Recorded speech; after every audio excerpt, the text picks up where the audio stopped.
সিয়াম দেখ, তুই বাপ নিয়ে ব্যবসা করছ, কিন্তু তোর কাছে একটাই অনুরোধ আমার, তুই কিন্তু বৌমাকে নিয়ে কোনো ব্যবসা করিস না। বাবা, তাহলে তুমি বলতে চাচ্ছ বউ নিয়ে ব্যবসা বন্ধ? অবশ্যই বন্ধ। মানুষে বলতেছে যে বাবার নিয়ে যে ব্যবসা বাণিজ্য তুই করছ, কোটি কোটি টাকা কামাইছ, সেটা কি তোর হবে না? বাবা, কেমন হবে? বাবা ব্যবসায়ী হয়ে তো আমি শুধু এই প্রজন্মের টাকাটা জমাইতে পারছি, আমি খেয়ে যেতে পারবো, কিন্তু আমার আগামী প্রজন্ম, আমার নাতি নাতনি, তাদের জন্য কি কিছু রেখে যেতে হবে না? বউ ব্যবসায়ী করা উচিত নয় তাহলে? না, আমি আবারও বলতেছি, এইটা কখনো তুমি করতে পারবা না। এটা আমার আদেশ, এটা বাবার আদেশ।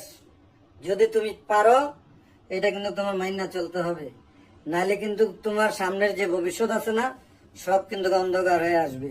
তাহলে কি তুমি বলতে চাচ্ছ বাবা ব্যবসায়ী হয়ে আমি বেঁচে থাকবো? বউ ব্যবসায়ী ট্যাগটা কি আমার নামের পাশে লাগবে না? না, এটা কখনো তুমি এখানে আনতে পারবা না। এটা আমার, তোমার বাবা হয়ে আমার অনুরোধ।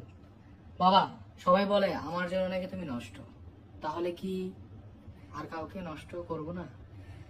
বাবারে নষ্ট করছত, তুই আমার নাম বেচ্ছা খাইতেছ, তাও তোর সারবে না? হ্যাঁ, সারবে। তা আমি কি করবো ক?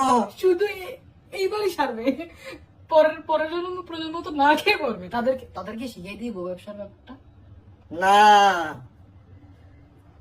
তাদেরকে এই ব্যাপারে কোনো কিছু তুমি বলতে পারবা না, ঠিক আছে? তাহলে বাবা ব্যবসায়ী হয়ে আমি আজীবন বেঁচে থাকবো, এটাই কি তোমার কামনা? ইনশাল্লাহ, এটা আমার কামনা। আমি এটা সবসময় তোমার কাছে দোয়া করি, তুমি এই বাবা ব্যবসায় নিয়েই থাকো।